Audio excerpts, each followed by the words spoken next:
Ricky and Steve are here. Karl Pilkington is away today, so Mr. Ian Campfield. Stop it! This is my signing off link. Right, look, I'm running into your show now and it's your fault. Mr. Ian Campfield's with Ricky and Steve today.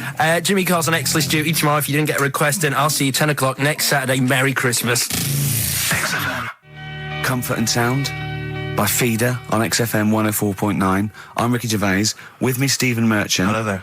But no Karl Pilkington. No Karl. He's in Lanzarote. Lanzarote, But as we we have speak. got a very, very special stand-in. It's Camfield. Say hello. I'm so excited to be here. It's Yeah. been, the things I've learned in the last 10 minutes before we've even gone on air. Like, you Yeah. don't have a theme tune. I don't have a theme tune, I don't wear headphones. Exactly. Ian wears headphones with a preamp. He's got 3 midgets just brought in his back line. Yeah. Right? They're called Dog, Mongo and Blitzkrieg. Look, Blitzkrieg is up there, they're eating a banana. Yeah. He is the king of rock, the new king of rock. Well, the prince, he's the prince of rock. Obviously, Vance is the king of rock. But we'll be doing that, we're working out who. Over this, and by the way, Camfield, I don't want the Ian Camfield that does XFM and going, and it's fast approaching 1:23, here's Ash. I want the Camfield that goes, I snorted ants with Lemmy. Okay? So, we want the real Camfield.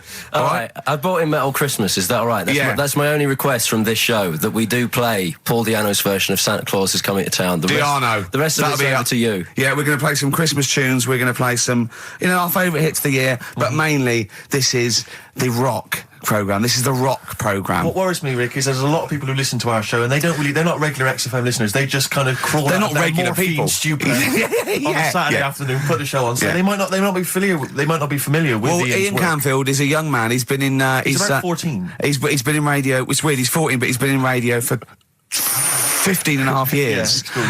He was weaned on the milk of a Vance. Yeah. Right? And he's going to be the new rock god, aren't you? Well, I'm trying. Yeah.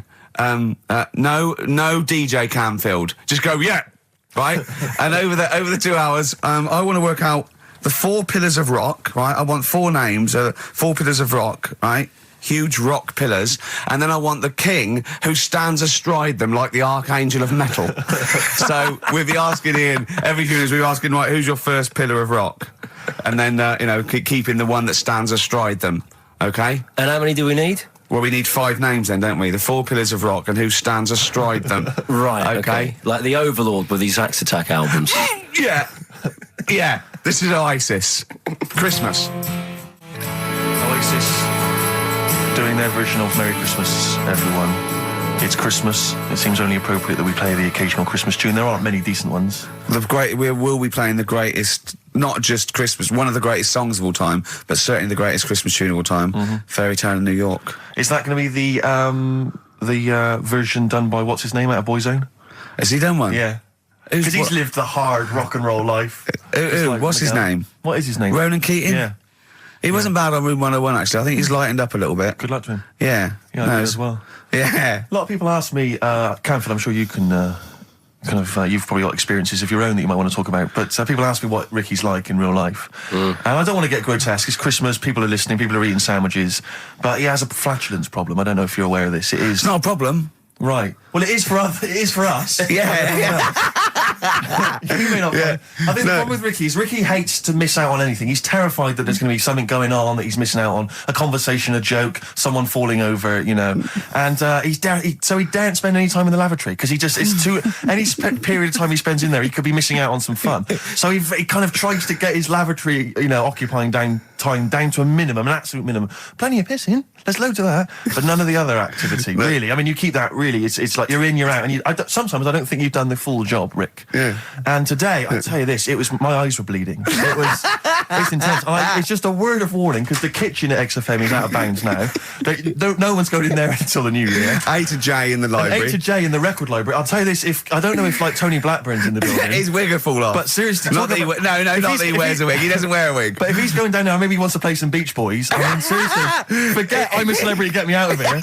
Forget you might have survived in the jungle, Tony. But you get down there, mate. Tony, would you rather eat a plate of maggots or go and get Beach Boys? Exactly. Saying A to J. Oh, pot pickers. Exactly. Jesus Christ. It is absolutely extraordinary down there. Oh, so just be warned. But it's Christmas. It's Yeah. Christmas. Why would Blackburn be listening to this? I don't know. He's probably doing a bit of Christmas shopping. Sure. And he's out and about with probably got his little, personal stereo on. Yeah. And he goes, I'll listen to the boys at XFM. Exactly. And Canfield, what do you think of it so far? Yeah. Yeah? Yeah. It's not Vance, is it? Okay, who is secured as one of the pillars of rock?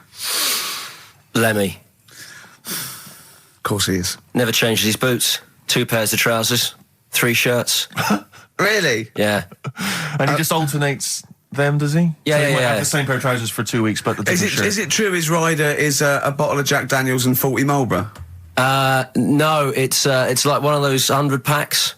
No. Yeah. One of the 100 packs of Marlboro, and he like keeps them stuck in his boots, which don't change. Actually, I think I'm right in saying like that one of the like 2 left boots as well, because one of them did break. And he had 2 pairs, but he's now only got 1. But he's got the Lemmy, that is Lemmy then. Lemmy is one of the pillars of rock. What would Phil Lynott get anywhere near this? Yeah, he would have done. Let's play some Lizzie then. Don't believe a word. Thin Lizzie on XFM 104.9. I'm Ricky Gervais, with me Stephen Merchant, and over there Campbells. Is that your impression of me? Yeah. Yeah. The rock one's better. The rock one's better. Yeah, you shouldn't try and be a DJ. Yeah. Growing up with Diano Tuesday night. Ian, what? I know you're keen to know this, Rick. What are your thoughts on XFM?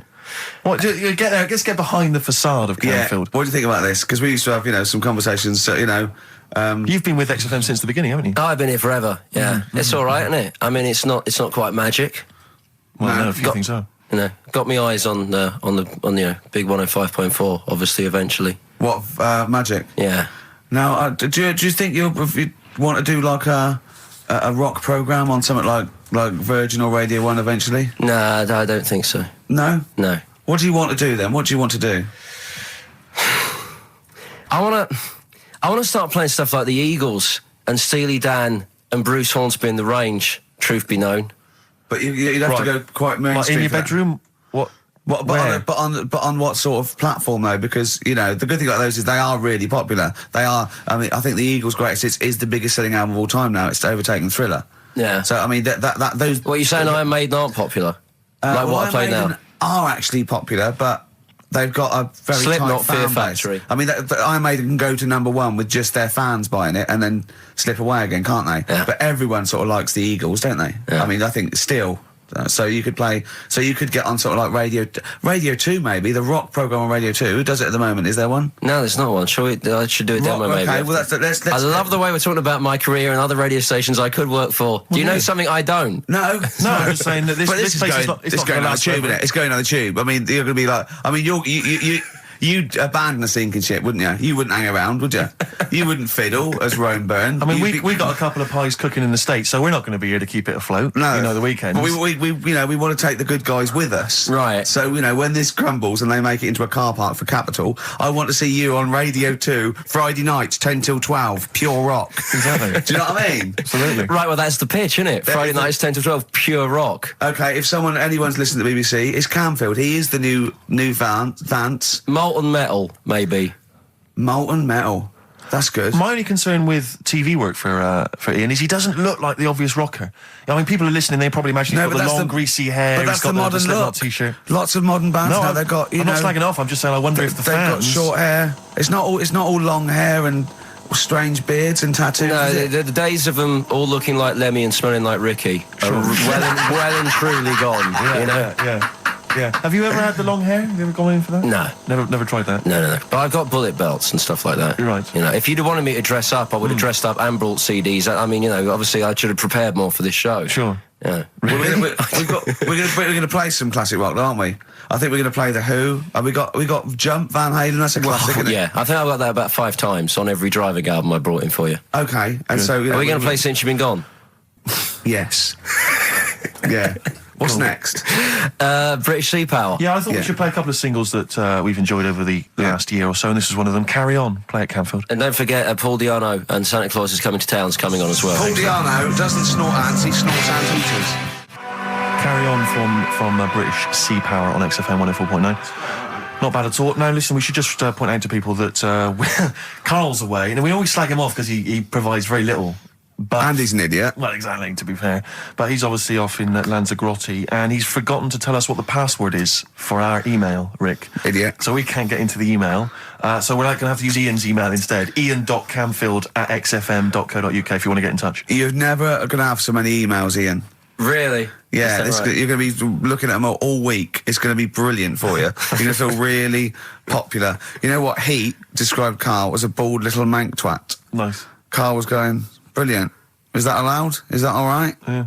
Bless him. Bald little mank twat is back on the 3rd, isn't he? Well, if there's one thing that magazine's What was he suggesting? You can't be regionalist? What? Was he suggesting you can't be regionalist? Was that allowed? No, I just think it's a familiarity of, it's just because we call him a bald little mank twat, that a national magazine can say that.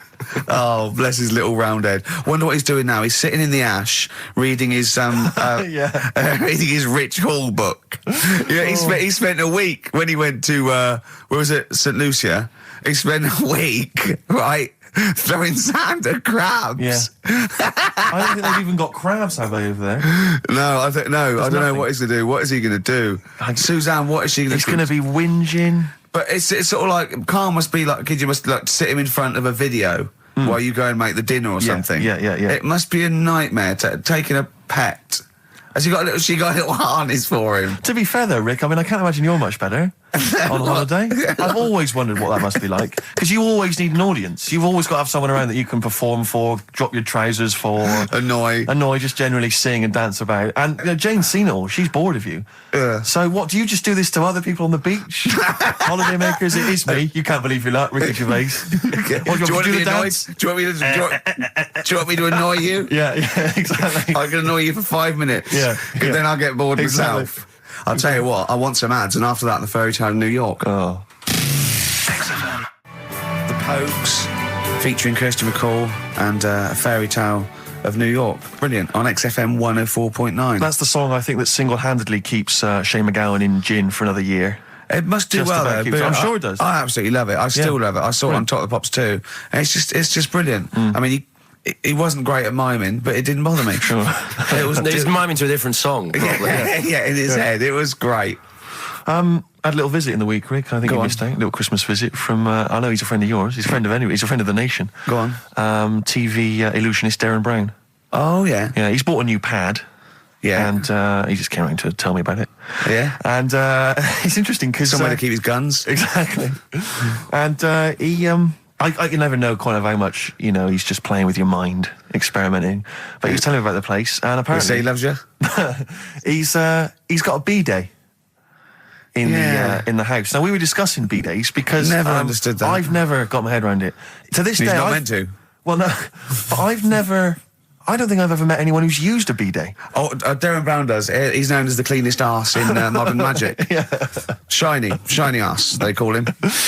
But we were chatting about it, I don't really know, to be truthful, I don't really know how you use them. I don't know. Well, I assume you just sort of go over it and let... But do you face the wall with your knees on the tiles, or do you face away from the wall? No, it's sort of like you just... I don't... And no. it's got the little Do you nozzle. sit on it, or do you sort of hover above it? Do you hover above it and just splash things onto them? No, it's a little jet, isn't it? It does it for you, doesn't it? But is there a jet? This is what I'm wondering. Is there a jet of water that goes up the crap? It's like a drinking fountain you used to have in school. Yeah. Which I remember Mr. Mellows used to embarrass himself every time. I go, no, he's in the playground, Mr. Mellows. Yeah. It's not a B-day. We're not at your French, cottage again. Yeah. I don't... B-day sounds French. Well, I'm assuming it's French. After, they're probably so embarrassed about just sort of like squatting over a hole. Yeah. They go, well, at least we can clean it. Have they? Because I haven't been to France for years. But are they still persevering with the public toilets? Just the hole in the ground? I think they have got... Is a single Frenchman travelled anywhere else in the world? Yeah, and seen that now this you can is uncomfortable. I know, my trousers go down to Delhi, and I think there's proper decent porcelain. I know, I can't believe it. I think they have got the flush ones now, mainly for the tourists. Sure, yeah. I've never really understood that. But it's not. You don't go in. It's not like because they're literally crapping into an open sewer, aren't they? That's the French approach to the public lavatory. Do they have the bidet next to the hole? No. The toilet is a toilet, isn't it? Right. But it's just like It's sort of like it's like going in the bottom of a shower with a big hole at the bottom. But I don't know. And do you use? I mean, again, not wishing to get graphic, but do you use the bidet instead of the toilet paper? Is it used in conjunction with, or instead of? Do you know what? I've honestly never used a bidet. Because it's not really a working class thing, is it? The bidet. No, but well, it sort of came in with sort of like purpose-built houses, didn't it? They sort of like shot up all over the. No pun intended. All over the sort of 70s. You know what I mean? It was like in salmon pink. There was toilet, sink, and bidet. Yeah, we won't be using the bidet. Exactly. Fill it with ice. Put some beer in that. Yeah, because none of my friends washes their arse. There are people who refuse to touch their, the hole with the hands, and they only use a bidet. So if they're at a party and there's no bidet, well, Carl doesn't like feeding his bollocks for cancer because he says he doesn't like the texture of them. Sure. Well, so he'd probably love a bidet if he didn't have to go. Are there kind of upper class women who just waddle into the dining room in sophisticated trousers around their ankles, going, "Where's the bidet? It's filthy. Where's the bidet? I don't know. We'll use the paper. The what? I think the fish was off. I'm going berserk up there. Get me a bidet. Yeah, why don't you lie on the floor? Or I am climbing into the sink and turning the tap upside down. It's the only way I can do it. Yeah. Bidet. Thoughts on bidets? Have you ever used one? Well, no, you told me all this, but you still haven't got to the bottom of how you use them. No, I don't know. I don't know how to use it. Do they come? You need to ask Darren Brand. Does it come with like instructions, like a flat pack? I think you're supposed to know. I think you're supposed to. If you've bought a bidet, the assumption is you know how to use it. Imagine someone installing it and going, "There you go, there's a bidet." Go, "Could you show me how to use it?" Well, you like this? Well, no, go to the toilet first. Do the whole thing. Otherwise, I won't know in context. I'll just sit here in the corner. That's fine. Okay. Do you read a magazine when you're normally going? Well, I might do, but I mean, I don't really want to do it with you here. But how will I know? Exactly. I need to know how you transport yourself from the lavatory to the bidet. Do you remember when we were trying to offer Carl money to have a shower with Johnny? Yeah. just some of the highlights of the year. That's a weird thing to do. Yeah. We nearly had him there, and then he didn't want us to watch. Yeah. We said, "Well, how do we know that you've done it or not?" Yeah. He went, "You are definitely bent." That's his conclusion. What we got lined up? Well, hang on. Let's just say if anyone's got any idea sort of how to use a bidet, maybe any idea for anything to talk about on this show? Well, that doesn't involve crapping or farting. We've done that. We haven't done little Chinese fellas or the gays yet. That's still to come in the second hour. Ian.Camfield@xfm.co.uk if you've got any thoughts on bidets or just, lavatories generally. Richard Ashcroft on XFM, Check the Meaning. I think it was out this year and we enjoyed it. So I suddenly had a thought then that, someone like Richard Ashcroft, who's really cool. I mean, I think one of our greatest rock and rollers, really. He writes great tunes, does great albums. The Verve, already in history. I just suddenly thought of him listening to this and thinking, I wish they wouldn't play my songs because I don't want to be associated with that drivel. Yeah. Most people get a buzz out of it, get it on the radio. Do you think people say, don't let Gervais guilty by association? Do you know what I mean? I love that song. I love Check the Meaning. I thought it was a lovely song. And he's thinking, they're going to sandwich it to bring talk about little gay Chinese fellas and bidets. Yeah. And it's going to make me look What worries me, Rick, is that if we had to draw up some kind of list of artists who would allow us to play their songs, it's going to be such a short list. Gary Glitter, it's just going to be a few people who, are slightly more shameful than us. I just thought of something. There are 1 billion people in China, and I assume it's the same percentage of homosexuality occurs, as it were. That's 1 billion, 1 in 10. That means there's 100 million little gay Chinese fellas running around. Richard Ashcroft, if you're listening, I apologise for that last... Think about it. John, are you okay? War is over. I heard a DJ in the week. I won't say who it was, but sort of like a cheesy sort of housewife choice DJ, and he played that, and he went, weird one, that, isn't it? What do you think of that the first time you heard it? Strange one. John Lennon, Yoko Ono, war is over. Here's the moment, at least, out there. I love that. Oh. What does he mean? That's exactly what I want from a DJ. That kind of insight. We were talking before the break about how many little Chinese fellas there are. Yeah. Billions. An awful lot of them. Brilliant, good, more the merrier. Are you familiar, Rick, with the scary fact, I don't know, Camfield, if you're aware of this, and it's chilling. I don't know where I've heard this from, but apparently... And this is kind of legend, I didn't just make this up, this is well known, that if all the Chinese people in China, right, no, come on, if they all jumped up and down at the same time, Apparently, this is what they say. Apparently, it would cause a tidal wave that would wipe out America. That would destroy America. I love the idea of coordinating that. Brilliant. Well, I like the idea. Firstly, they don't need weapons of mass destruction. They don't need nuclear weapons because they got that threat. They can't constantly. have on that. You can't count a tidal wave as a weapon of mass destruction. Or jumping. Tony Blair could send in sort of people, UN people going, look out for anyone jumping. Exactly. All they need is an immense sort of skipping rope. Oh yeah, once a little fella in Japan holding one end, a little fella in Russia holding the other. Exactly, yeah. And they go, on your marks. You'd have a lot of coordination over that one little... Maybe like someone like Mr. Motivator, kind of coordinating it all from the top of the wall, sort of looking down. The Chinese equivalent. Yeah. That's right, yeah. That would be... Because I think that's why they built the wall. I think that's why they built the Great Wall. To jump off the wall. Exactly, they just climb on that wall. That's the way it's done. That's the threat. And that's why America started the space race, because you can see it from space. Exactly. So they go... They're up there monitoring constantly. This is Eagle to Houston. There's lots of little Chinese fellas about to jump. Yeah. This is Houston. Are they wearing them lampshade We just need to hats? confirm they're Chinese. Are they wearing those... are they wearing those comical hats that look a bit like a lampshade? They are. They are. We just have to confirm they're Chinese. Because if I was the leader of China, what is the name of it? Is he the king of China? We're so ill-educated, aren't we? Is it the king of China? The Tsar of China? King, is it? What is it? Is Chairman Mao still there? Is he still Chairman someone else probably, the new chairman. Or chairwoman, don't be sexist. And actually, when I said there's a billion people in China, so there's 100 million little gay Chinese fellas, someone phoned up to say half of them are women. Yeah. Well, of course. Yeah. Straight on the phone with that. Well, I meant little lesbian fellas or little gay fellas. Yeah. I wasn't being sexist. But I'm just saying there's probably 100 million little gay Chinese people. What worries me, Rick, is if I was the premier of China, or if it was some of the people I went to school with. Is it premier? Oh, whoever it is, the king of China. If I was the king of China, right?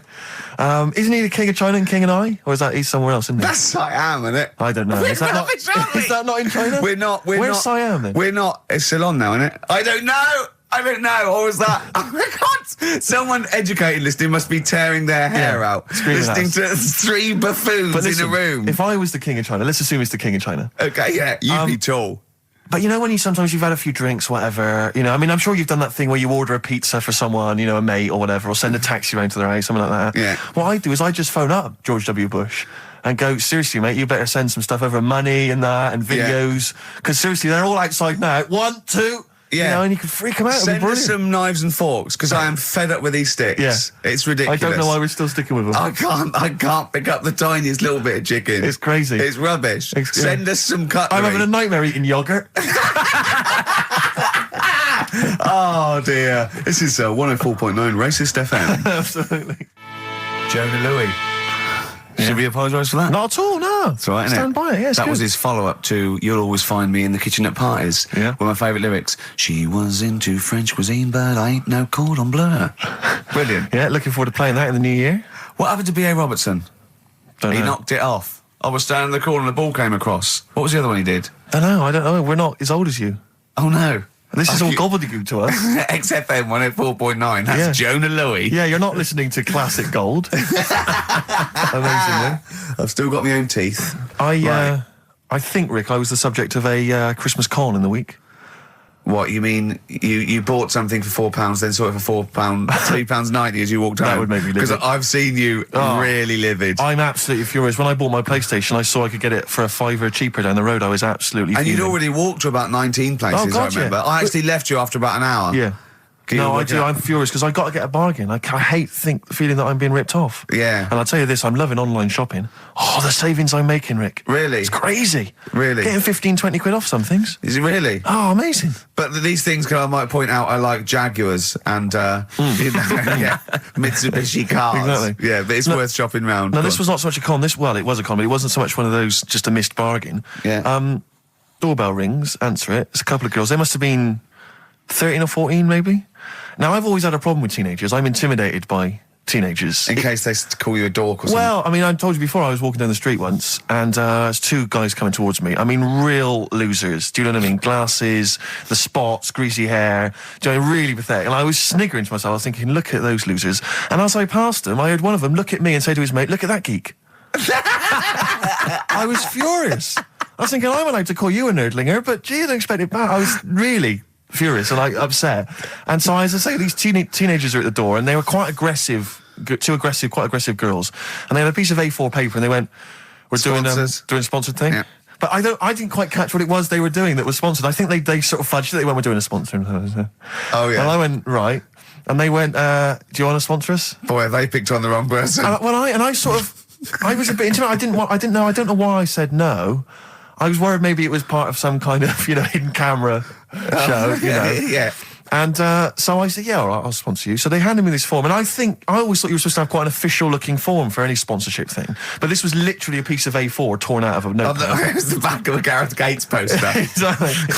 And, with some blue tack on it. Yeah, well, and I looked at it, and I didn't really absorb it, but it had things like, Mrs. Jones, Mrs. Smith, £5. Yeah. And then no one's actual address, just Finchley Road, nothing too specific. Yeah. So I wrote my name on, and put down £3. 'Cause a lot of people were giving fivers, but I thought, I'm not made of money. It's Christmas. I've got to buy gifts and stuff. Yeah. So I gave him a fiver and asked for change. Yeah. Well, I gave him £3. I said, I'll sponsor you for £3. Best of luck. And they went, can we have the money? And I said, well, aren't you supposed to do the thing? And the woman the girl just looked at me. She just went, no. So I gave her £3. But what difference does it make? Well, I'm assuming, though, that it's not going to any charity. It's no sponsored thing at all. But then I'm not being funny. The charity that it's not going to, you wouldn't have given to it anyway. It's true enough. So all that's happened is you're £3 down. But I'm £3 down. Yeah, but if it would have gone to charity, it'd be £3 down. The fact that it hasn't gone to charity doesn't matter because you wouldn't have given it to charity. Yeah, but if it had gone to charity, Rick, I'd have felt a little bit superior, a little bit smug. That would have kept me going for another 6 months. Whereas now it's just gone to a couple of weeks off the street, who are scamming people, possibly old people, Rick, and that's who I feel sorry for. They've not got a great deal of money. That's why I'm not worried about myself. I've got a bit of cash. What about the old people? Yeah. Although you are £3 down, which probably still hurts, doesn't it? It's still stinging. That's why I just like to tell you now, get off my chest. It's an Merry emotional Christmas. thing, yeah. Just be careful. If you're living up in North London, be careful. There's 2 girls that are going around. I expect, they might come to your door. But they might be wary. Be genuine. No, I don't think so. No. They were common. They were very common.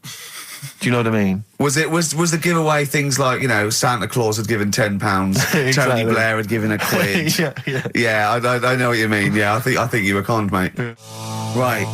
Won't get fooled again by The Who. Ian, I'm going to ask your expert opinion. Is that not one of the greatest rock songs of all time? Yeah, if you'd have played the proper version of it. I know, but it's 6.5 minutes, and we usually do, but we just thought, it's Christmas, people want to... him and more Jonah Louis. Yeah, but we could have played like the full 8 minutes rather than making the show sound like strolling round your local Asda with the Christmas songs with a little bit more racism. That to me sounds like fighting talk. You want a rock challenge, Canfield. You can't handle the truth. I'm gonna rock this out the last 40 minutes. Can we put Keith Moon in the monolith? I was going to ask you. He's my favourite drummer of all time. Will you go along with that? Yeah, absolutely. So we got Lemmy and Keith Moon. Yeah. Are we making up a kind of super rock band here? We could do. That? We could make a super rock band. That's far too passé. Let's call it the Monolith of Rock. It sounds more stupid. Okay. So we got Lemmy and Moon. Yeah. We need 3 more. So we need 2 more Pillars of Rock, and then one to stand astride it, like the Metal Angel of Death. Now, Ian, you've hung out with some of the big rock names, haven't you?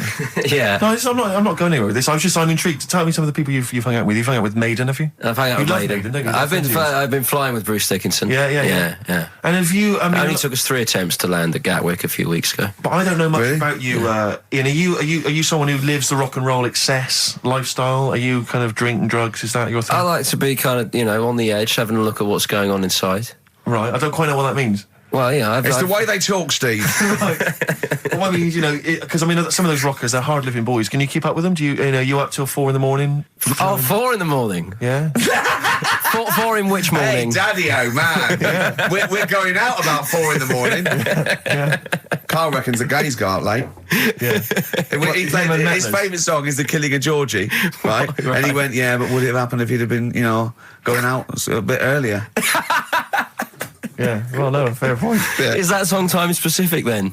No, but he reckons he probably got because he was out late. Oh, right, okay. He said there's one that works here. Sometimes he doesn't go out till midnight. But I imagine you a little bit like that little boy in the film Almost Famous.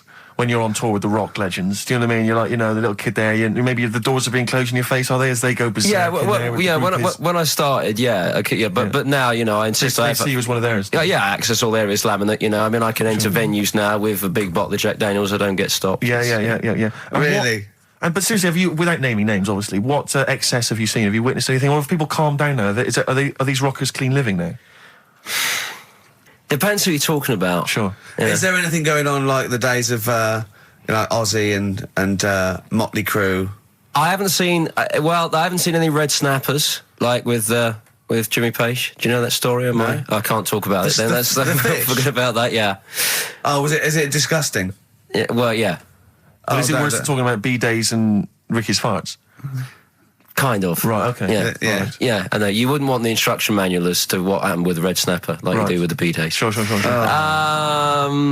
But don't, as I say, don't name names. Obviously, there's a sort of client, doctor confidentiality or whatever that you. Yeah, well, I saw. We know there's no one listening. Yeah. So it won't go further than this studio. I saw a member of a very big band play the Astoria recently, and they turned up at the Astoria about 15 minutes before they were going on stage, right? And someone said to them, "Is it good to be playing the Astoria?" To which he turned around and went, "Oh right, are we in London?" Really? Oh dear. And this person then managed It wasn't to play. Daniel O'Donnell, was it? I can only think of the Libertines. No, that's not a very big, huge band, is it? No. Bigger than that. Bigger than that. Okay. Yeah. Okay. What other rock and roll excess do you want? Oh, I was told once that if you stay up for 2 days, the best thing to do is eat some yogurt. This is just like we're going to having tips now. Sure. Yeah, So if that's apparently the best thing at the end of the excess, you need some yogurt. So always keep some in the fridge. Yeah. And chopsticks are no good. Yeah, so don't, whatever you do, don't go on a bender in China, because otherwise you'll be screwed, right? No, there's no benders in China. Oh, there are. There's about 100 million. Yeah. Another tune that I enjoyed this year, Rick. I don't know what your thoughts are on it. I'm fascinated to find out. Loving it. Jay-Z and Farrell and Frontin. What do you think, Canfield? Darkness #1? Yeah, well, they cheated, didn't they? Because they went and did their signing at HMV yesterday, so they could get in like an hour of extra sales. Why is Just that so cheating, though? Well, I don't know. Well, I suppose Gary Jules could have turned up at Virgin down the road, couldn't he? And Yeah. Okay, well, then in that case, they're going. deserves to be sort of #1 because at least it's potentially a sort of evergreen, sort of Slade type classic, and they are the biggest sort of band around at the moment. Canfield, what are your thoughts? You love rock. What do you make of The Darkness? It's all right. They've been around for a while now. Sure. Another year, maybe. But they're all the ingredients of everything you like, I imagine. They've got a bit of glam, they've got a bit of Queen, they've got a bit of AC/DC. It's all in there. You've got a bit of Bruce Forsyth. You know what I mean? He's funny. They're a good fun band, aren't they? Yeah, they're all right. they're essentially just too close to novelty. But then so was Slade, in a way. Slade have only got this credibility resurgence in retrospect. At the time, they were a pop band that essentially were for teenagers and thugs. I'm not sure Canfield's going to be championing Slade, though, up there in the same way that he champions the Maiden. But you got to appreciate what Hold has done, surely. Yeah, I appreciate what Holder's done. But they only became cool, didn't they, when Oasis covered them? Yeah. I genuinely always liked Slade, and I've still got a soft spot for him. But The Darkness, we'll have to wait and see. At least The Darkness weren't as irresponsible for the kids of today, though, because the amount of spelling mistakes that Slade were responsible for at school in the 70s must be atrocious. Putting the Zs in. Rubbish. Ian, I'm going to have to ask you for our third pillar of rock before the ad break. Right, what we need... who have we got? So we got Lemmy and Moon. Right, okay. I think we need to put in... we need a guitarist in there. We should maybe put in Keith Richards. I'm a little bit worried about the health scare because the kind of air pollution around any venue that this band might play with like Lemmy and Keith Richards there. Yeah, See, I'm surprised at Keith Richards because I would have thought it was heavy enough for you, but the Stones have done enough to get in the annals of rock. Yeah. Okay, let's play some ads. Quick question. Do you actually speak like this, Ian? What? This is your real voice. This is real voice, yeah. Yeah. It's amazing. Do your daytime sort of voice, the X-list voice. Say it's fast. It's just coming up to 2 on XFM 104.9. After the break, we've got Feeder. Say that. It's just coming up to 2 on XFM 104.9. These are the ads. XFM. The trouble with that song is... it could sound like he's saying something to do with Bell Ends. Well, yeah. What? Heaven forbid. What, you think he meant that? Did he? Probably. No. That's The Darkness on XFM 104.9. Bell End. Yeah. What other rude words are there? Cock. Yeah, that is rude. Yeah. Especially at Christmas. Especially at Christmas, yeah. It's a time for families. I know. Now listen, time for family. Now, Ian. Yes. Who is your fourth? We need a lead singer in this mega group, the monoliths of rock. Who we got? Lemmy, Keith Richards. We've got Keith Richards on guitar. We've got Lemmy on bass. Yeah. We've got Keith Moon on skins. Right. Some terminology coming out there. Yeah. Who's doing the Vox? Who's given Golden Tonsils Award? Robert Plant. He's gone for Plant. He's gone for Plant. A lot of trap names there. There is the group. The lineup is Moon, Lemmy, Richard, Plant. Okay. Now, our competition, Steve. Name that group. Okay. What's the best, heaviest rock name ever? Sure. This is obviously not a name that already exists. No. Okay. My Any mate thoughts of mine yourself? came up with, I think it was Brain Hammer, which I like. Velvet Nazi 666. Sure. So we want the heaviest, most mental piece of death metal, headbanging, bleeding out your brains rock. Axe Attack. Okay. Please welcome to the stage, Christ on a bike. Please welcome to the stage. Oh, look at you. That would be great. Yeah. That would freak out the metalers. Yeah. Cheeky. Yeah. Oh, now listen. They need a manager. They need someone who could introduce them. They need someone to stand astride them. Who is the leader now? Who is the king of all that rocks? Well, it's obviously Tommy Vance, isn't it? Do you know what worries me, Rick? We've said Vance a lot today. I'm wondering if the kids today, do they know Tommy Vance? Are they What do you think familiar that, with Ian? him? If they don't know, they shouldn't be listening. Okay. Fair enough. So Vance is their manager. He needs to. They're on at Wembley. He's got them on at Wembley. They're the greatest rock band of all time. We need the name. Please welcome to the stage. What are they called? We'll, Phone in, email in, and the prize we're gonna get some. We'll rummage through the bins as Carl normally does. Some old tat like Carl does. We'll Some dig something VHSs, some CDs. Greatest air guitar ever. Betamax. Yeah. What's the? Do we need to give out the numbers and Well, stuff? can email, Don't get can't them to they? phone in. You don't want to talk to him, Ian, seriously. No, you know when what's his name says to Agent Starling as she's going to meet Hannibal, don't let him inside your head. Yeah. Don't talk to the listeners, Ian. Exactly, it's very much the same Please thing. I'm a bit concerned that my email's going to be besieged by people sending you links to how to clean out the B-Day. Well, that's all right. The week. But Make what's sure the most mental, head bleeding, banging brain hammer operation this band can be called? Call in. Rick, because it always amuses me. I know it's cruel to put you on the spot, but so some of your former band names have always amused me. Well, the worst. The worst one. Right, I'll just leave this. Ricky's had a number of bands over the years. What was the worst one? Ready? Get ready to play that record because I don't want any aftermath. No, hang on, before you tell me, what was the one? Because these pictures of you, like when you were New Romantic, keep on being published. But That was Shauna dancing. yeah, but someone That's pretty bad. But someone told me, they were like, "Oh, ask him about when he tried to be Bon Jovi." Can you imagine such a thing? I know the name you're thinking of. Right, here we go. Play the record. Immediately I say this. Ready? The Sacred Hearts. Play a record. Blur on XFM 104.9. I forget the name of that track, but it's good. Good song. Thanks very much. Oh, good song. Yeah. Oh, right. I just thought you were complimenting giving me. his opinion. Right, Yeah. go on. The what? Are we still on the air? Yeah. What are we doing? Merry Christmas. We got someone on the line. Oh, right. He's here. Who's that? Ricky, Yeah, go on. it's Jonathan. How are you? Good. It's only TV's Jonathan Ross. Ross, turn your radio down, you idiot. I'm here. I like to. I haven't got a radio on. What are you talking about? We can hear the feedback. Well, I haven't got it. It's not my fault. It's your incompetent radio station. And also, didn't you hear we said don't call in, we don't want to speak to the listeners? What's I'm not a listener. I'm a visitor to your shores. I'm special. You know that full well. I know you're special, right? Yeah, exactly. What have you got a name for the band? Yeah, you ready? Yeah. Blump.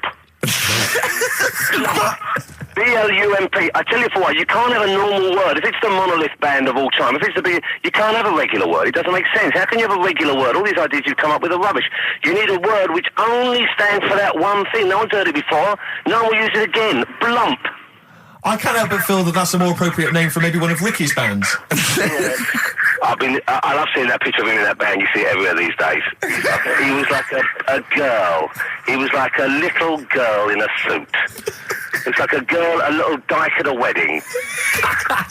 What was that? That's got to be the kettle calling the pot black, surely. I've always got nothing but 100% heterosexual. We're not sure about. There's not anything wrong with it. I know that, but look at you.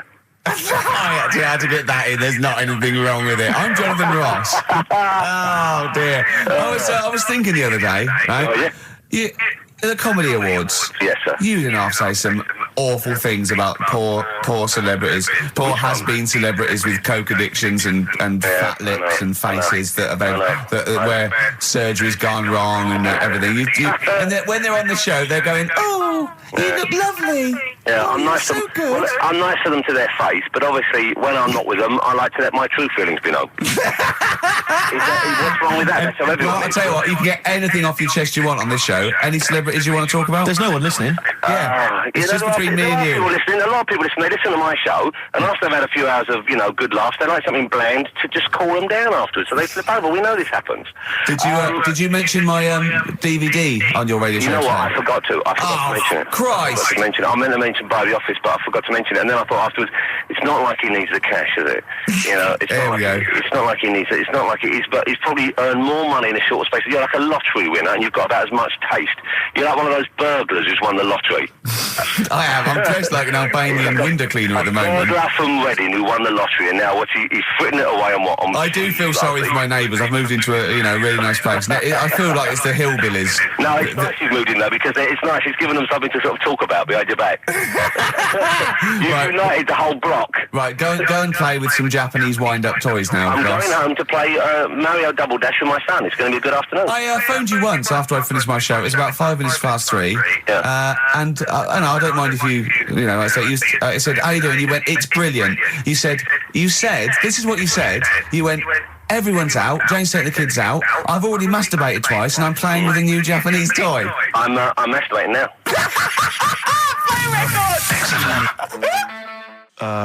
Kings of Leon, Wasted Time on XFM 104.9. Sorry, I was sidetracked there by just some of the band names. Now listen, I want to put in 2 of my own. I want to win that pile of tat out there, right? I've got 2 names here, okay? We should just remind people in case they've just tuned in.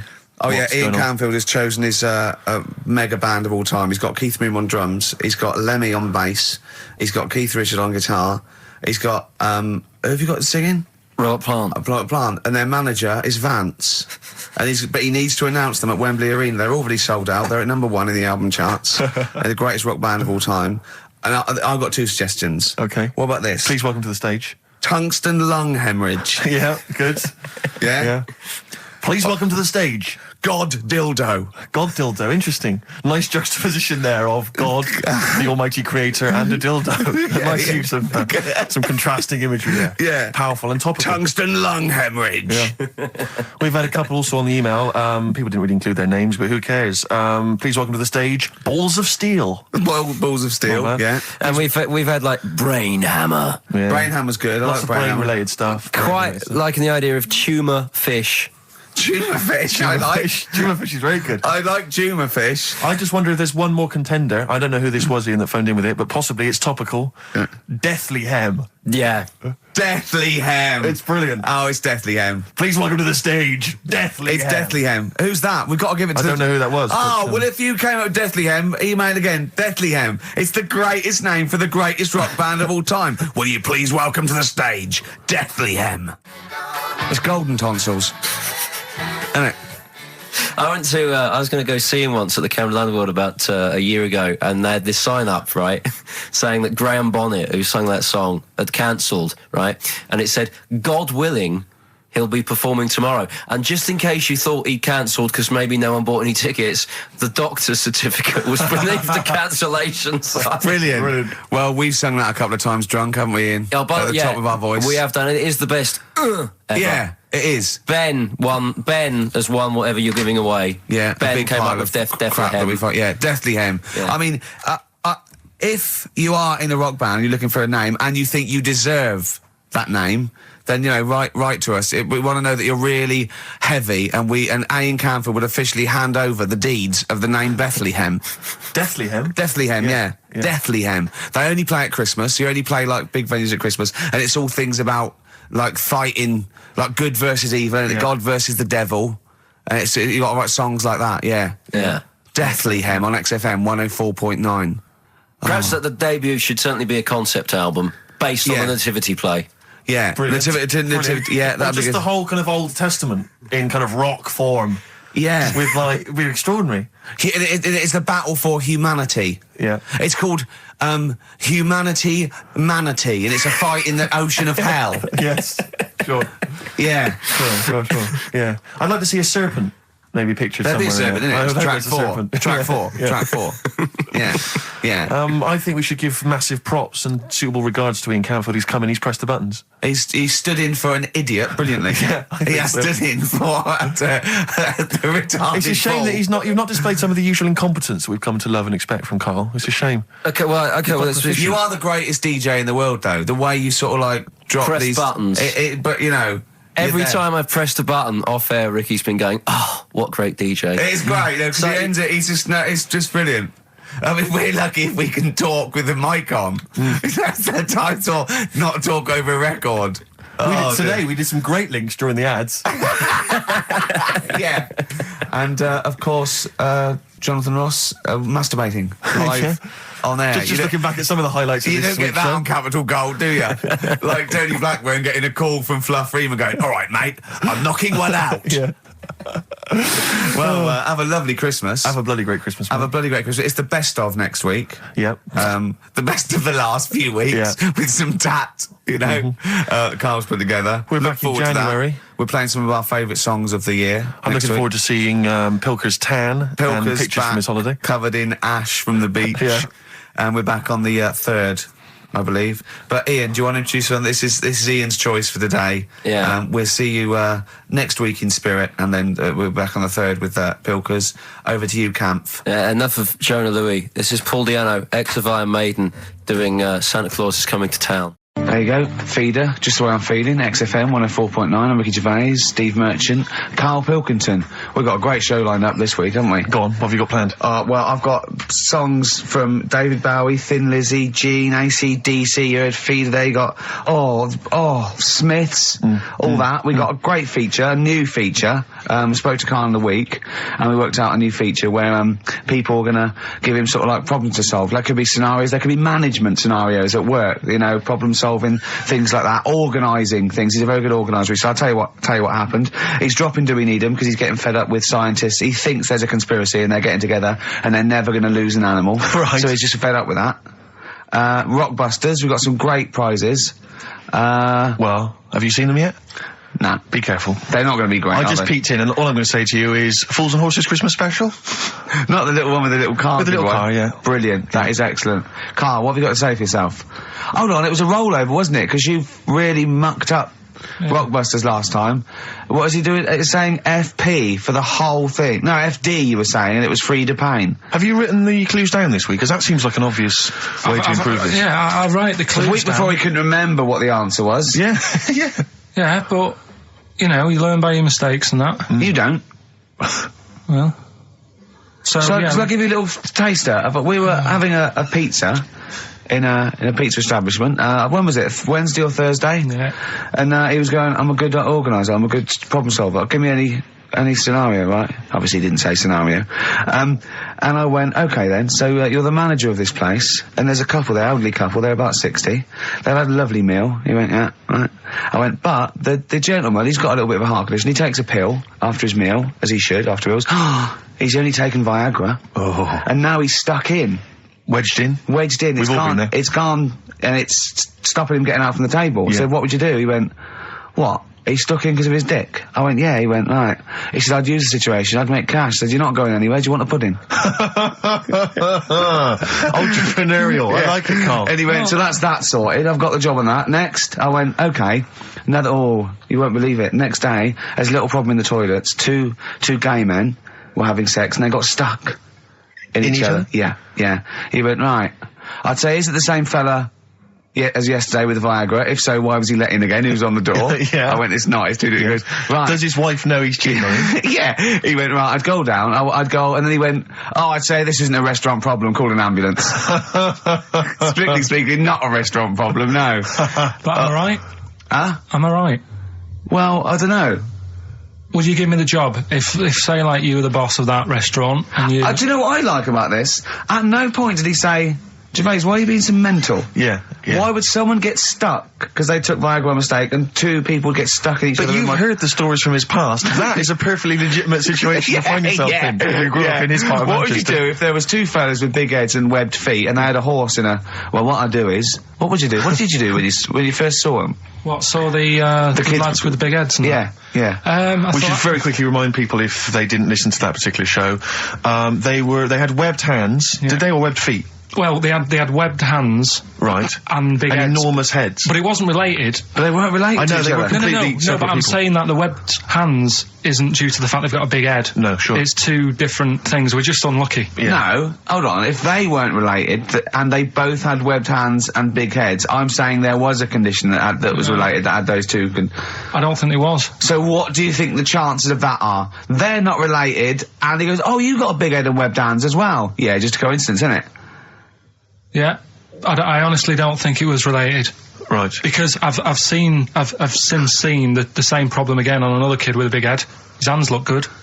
Right. So you think the big head is just a separate issue? Yeah, it's a totally different illness. It's like having a headache and a cold at the same time. Right. It's, So you know. not always connected. But the weird thing is, right, looking around in the week at weird stuff on the internet, there's this woman who's got a big head, Oh yeah. and she was fed up with it because when she was walking down the street, it was so big she couldn't hold it up. Right. Right? She couldn't hold it up. Oh God! Okay, shut up. So She when couldn't hold it up. when she was walking, her eyes were hurting because she had to sort of look up all the time because her head was that heavy. Her chin was sort of balanced on her chest. Right. And she'd have to peek up, yeah. So she goes to the doctors, and this was after years and years, and said, you know, I thought I could put up with it, but I can't. It's hurting How my big eyes. was her head? It's I big, think Rich. I don't know if it was like big because there wasn't a picture. I don't know if it was just big or a lot of bone, so it was heavy. Very heavy. Right, like the Elephant Man, just So yeah, outcrops. right. So the doctor said, we can sort that out, but we'll have to take your head off. Right. Okay, No, okay, but listen keep to this. going. Listen, Okay, keep going. Because what you don't seem to understand is I have the same reaction to you when I see it. Yeah. What? Right. You're quizzical yourself. So I looked at it. They took her head off, chipped away a bit of the bone, made her head lighter, put it back on. Right, play the Smiths. They His arse. took a woman's head off. Yeah, this is asked by the Smiths.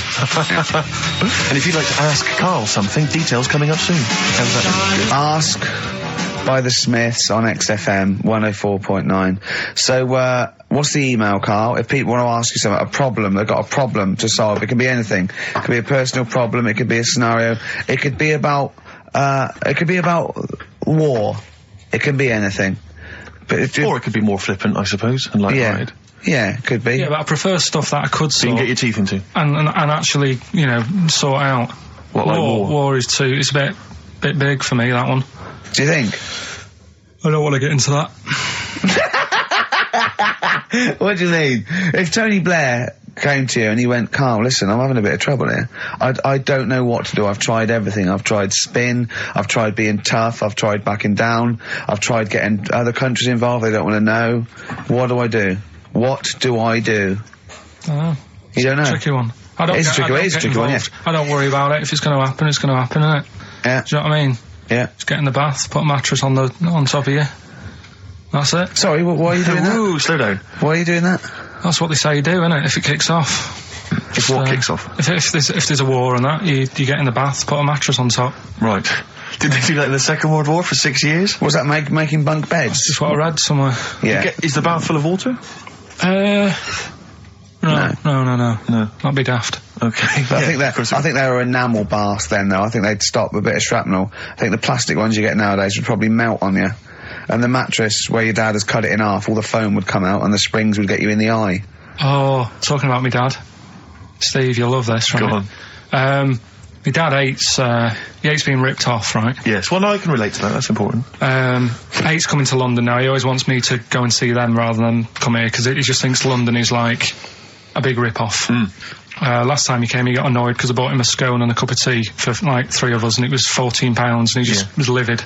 And then we had an argument about that, and then we went to the Millennium Wheel, and I said, do you fancy going on this? He said, oh, all right. Then he saw the price, and it was something like 20 quid or something. And he said, 20 quid to go up in the air to look at stuff that's on the ground. He said, I might as well stay on the ground. Brilliant. Right? Thought, good point. His logic is impeccable. So anyway, this is going on. Anyway, he spoke to me the other day. I said, how are things? Are you all right? And that. He said, being ripped off. I said, why? He said he ordered, do you know the place where he got a new bed from because he cut the other one in half, yeah. right? He got this bed out of a catalogue. So he sorted out a payment on the phone. He said, look, you're ripping me off a bit here on the interest thing, but well, let's do a deal. We'll sort out a new monthly payment that's different to what it says in the catalogue. And he said, yeah, we'll go along with that. Anyway, so he sorted that out. He was happy. The bed arrived. It's a nice bed. He said, that's great. So anyway, he got the bill for it, and it was the original price. I thought that might be the case, yeah. Right? So he called up and said, I'm not happy with this. He said, we said a deal. And I'm like, oh, no, don't know what you're talking about. He said, right, don't send me your catalogues anymore. He said, I'm not buying anything from you. You're a rip-off merchant. Right? So anyway, a few weeks go by. Post comes. Only another catalogue in the post. He's livid. Right? So he was well annoyed. Yeah. So he looked on the back, and it said on it, this catalogue will always be property of, the company that does it. So you can't throw it away. If we request to have it back, we've got the permission to get it back off you, right? So he thought, right, well, they're out of order. I told them not to send me one, and they have done, and they're saying I can't chuck it away. So he called them up and said, all right, Mr. Pilkington here, bought a bed off you conned me, and that. But, forget that. We've dealt with that. You've sent me a catalogue, I told you not to. It says on the back here that this will always be yours. Yeah? So, in a way, you're using my house as a warehouse. I'll be charging you 26 pence or something a day. Brilliant. He said, you already owe me £6.28. Something like that. Genius. And, they sorted it out. So again, it's just... So hang on, but are they going along with this? I don't know what happened. He said they sounded annoyed and said they'd get back to him, and they haven't. But he said, I'm not bothered. They can take as long as they want because the money just keeps going up. Yeah. So, what sort of profit has he made so far? Well, when I spoke to him in the week, it was like £6 odd. Yeah. I think that was on Tuesday. So he's just leaving it. It's like an investment. Yeah. It's like an antique. It's just going up every day. So, well, keep us posted on that. That's dynamite. One day we need to speak to your father. Yeah, I think so. So many questions need to be asked of him. In fact, I might sit and give you a letter to take home. Yeah. Dear Mr. Pilkington, your son Karl. New single from Nick Cave. I think you'll enjoy it. Yeah. That's the forthcoming single from Nick Cave from his album Nocturama. That's called Bring It On. That's great. I must admit, I was a latecomer to Nick Cave. He's extraordinary, yeah. I mean, years into his solo stuff before, I decided that he was brilliant. He's fantastic. He's fantastic. I had some exciting news this week, Karl. You'll be pleased to find out. I'm worried that you might get a little bit jealous because it's obviously going to impact on your world quite strongly. Because I know you think you'd like things to be quite samey. You like the status quo to be maintained. You like the fact that in the past, we've had some crosswords. Because I remember. What did you think of me when I first walked in? When I first came in on the first day of XFM? I don't know why you're making a big deal. Do you want to bring it? I'm just being honest, though. I'm just being honest about a lot of people who see you for the first time sort of go, well, he's a bit weird. I love that, Steve, that you brought it up, and then you're again. But I'm sure that wasn't what he said before. No, did he say before? Yeah, well, he was a bit weird. Yeah, well, he looked at you, and I knew. I could see by the look of his face. You know when your kid and your kid's sort of scared of something, and they go, "Why's your kid?" He goes, "Oh, he doesn't like pigeons or spiders." Right. It was like that when I saw Karl, and I brought you in, and I went, "What do you think of that, Karl?" I could see the look on his face that he was disturbed. Sure. And then, as he said, you get used to it, don't you? Yeah, you get used to it. And you have changed a little bit. Your hair's a bit smarter now, and you got some nicer glasses and that, I think. Or I might have just got used to it. Whoa! Don't bring it up, Steve. Don't look at me like that. So you say that you think some other people in the office thought the same? Do you know that for sure? Karl. Did you discuss it? Karl. Yeah, I think they do, yeah. Okay, leave it there then. But not just in the office, as you walk through the building. It's worse than you ever thought. Well, no, it's not worse than I ever thought, because as you well know, Ricky Gervais, what did I do on Thursday morning? Oh, is this the thing, For those that perhaps are not of the female persuasion listening, there's a magazine. Apparently it sells quite well. It's one of the sort of female, issues magazines. I think it's called Company Magazine. It's like your sort of, I guess it's a bit like your Moore or your Vanity Fair or whatever. Anyway, they run every year the 50 most eligible bachelors in Great Britain section. Ding dong, hello. Who's in there this year? In the 50, in the top 50 of the entire country. And then they vote, and they put them in order and see who's the most eligible bachelor. But that's 50 people, right? It always annoys me slightly because Bachelor, it kind of seems like a more sophisticated word for loser. Yeah, no. Which always sort of unnerves me and also slightly. they try and do a different 50 every year, so they're getting pretty desperate to get different ones. Because also a lot of people who are sort of like successful, are married, so there's very little to... No, there's a huge... I don't know if this is international, it could even be international, I'm not sure actually, so I could be up there with the likes of Justin Timberlake, etc. So, Fred Durst... Yeah, that sort of person, you know. So anyway, this is what's exciting, right? Although I'm slightly frustrated because they were telling me that last year, all right, because what happens is the readers of the magazine, they vote for who they think is number one most eligible bachelor, right? Last year, the prize was a 2-week trip in the Bahamas. Okay, this year. I'm rather annoyed because all I'm going to win is a moped. That's the prize this year. That's the prize this year. A moped. Whoa! Backtrack. What? Sorry. Last year was a 2-week trip to Bahamas, and this year just a moped. All I'm going to get is a moped. All you're going to win is a moped. Yeah, you got no chance. You've got no chance. Who else is in it? Who else is in it? Well, I mean, I don't know lots of people you'd never heard of. I know Duncan from Blue. Ding. So you're second to him at least already. I imagine you're going to come behind the other 49. Because there'll be people voting for me. They get to vote for me. Yeah, Steve. They'll see my photo and then they can vote for me. Yeah, according to Heat, I was 22nd most sexy man in the world. I better take that helmet back. I would. AC/DC. Brilliant. You shook me all night long on XFM 104.9. Well, this show is a rocking. It is. Ricky Gervais, Steve Merchant, Karl Pilkington. I came up with a new, strand for Karl as well. He's always got, we've done, I don't think there's a week gone where we haven't mentioned an airy kid. A hairy child, you're right. Yeah. And some related to a monkey and that. And I thought you could do a regular thing where he's got to come up with a story about an ape or a monkey, and it's called Chimpanzee That. Of course. I have got one, but I can't remember it at the moment, so I'll just have to It'll come to you whenever you've joined the show. Well, listen, while you're thinking like that, while you're stewing on that, here's a problem that someone's emailed in. We're taking emails today. If you've got a problem, a concern, or, just a general query that you think Karl could answer for you, it could be about anything. It could be about some of the big kind of philosophical questions. Yeah. It could be something to do with war or famine, anything like that, or it could just be a personal dilemma, something that's happening locally. Anyway, this seems one that I think you and your father have probably come across this sort of dilemma in the past. And I'd be interested to know what your take is on it. Let me see, this is from Lee Matthews by the look of it. He says, he lives in a suburban area where the local teenagers also live on the same road, and they're running riot. They're smashing wing mirrors off the cars, they're crashing into parked cars on their skateboards, and they're just generally making mayhem, night and day. What can he do to stop this going on? The parents of the kids don't seem to give a damn. Anyone who complains to them, they just say, piss off. The police are useless because they never catch them in the actual act of violence, which is what they got to do to apparently convict them. So they don't know who to turn to, really. It's rather like when a little old lady went and got the A-team, and he was dressed as an elderly Chinaman. Exactly. She knew who he was. Colonel Decker didn't have a clue. Yeah. You see, it's weird because now it has got out of hand. Sure. Do you know what I mean? Like years ago when I was growing up on the estate, you had problems, but not like you have now. Do you know what I mean? Summers were nice as well, weren't they? Well, it did seem that way, didn't it? Yeah.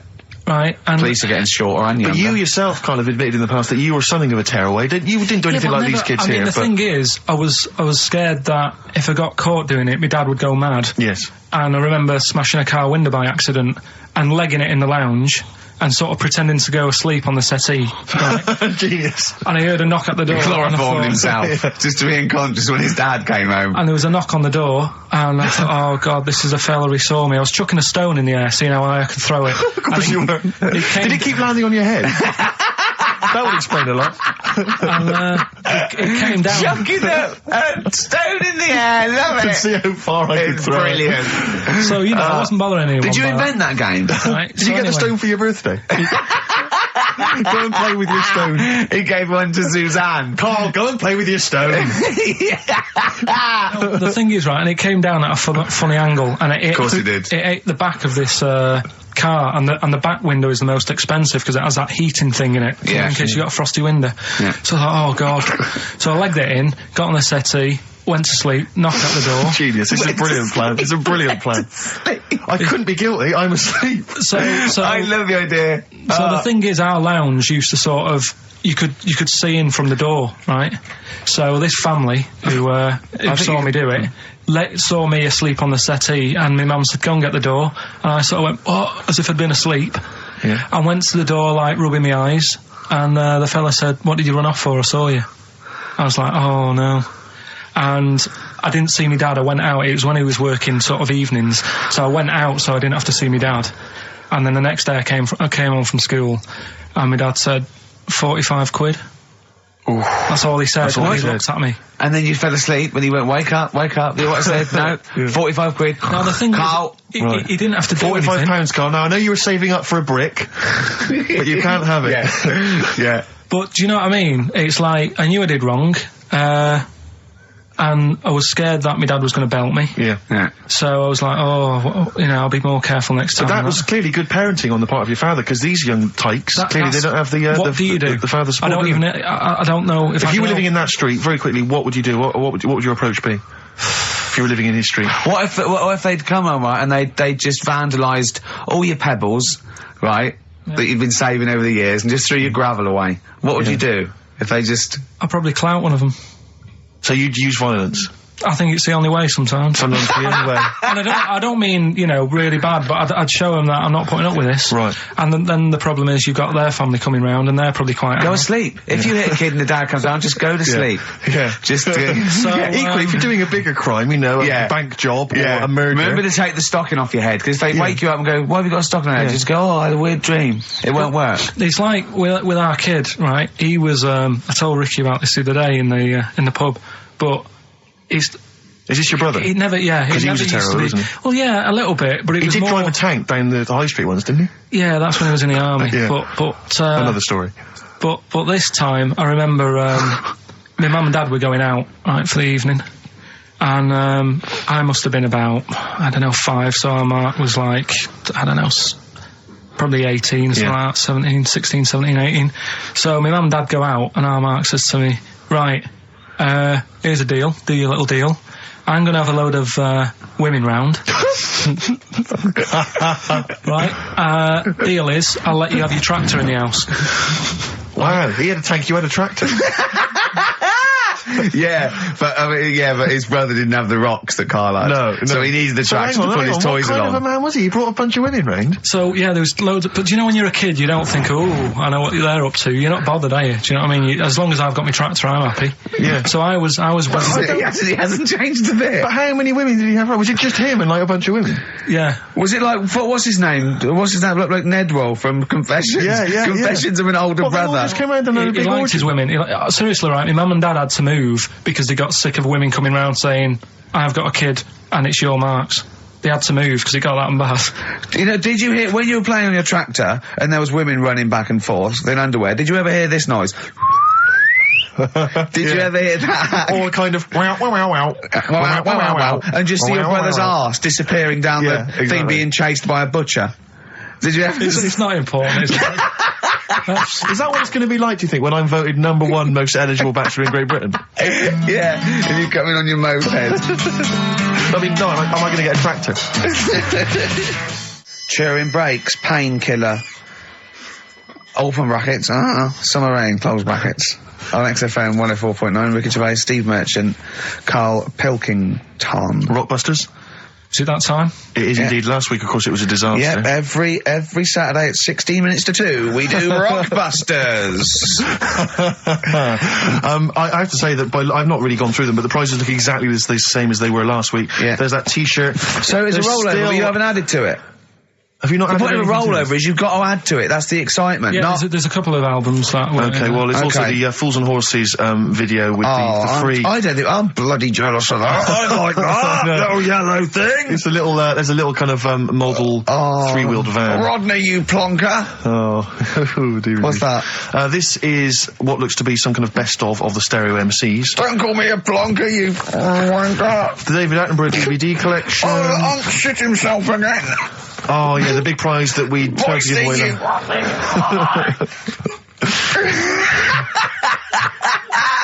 Best chill out album.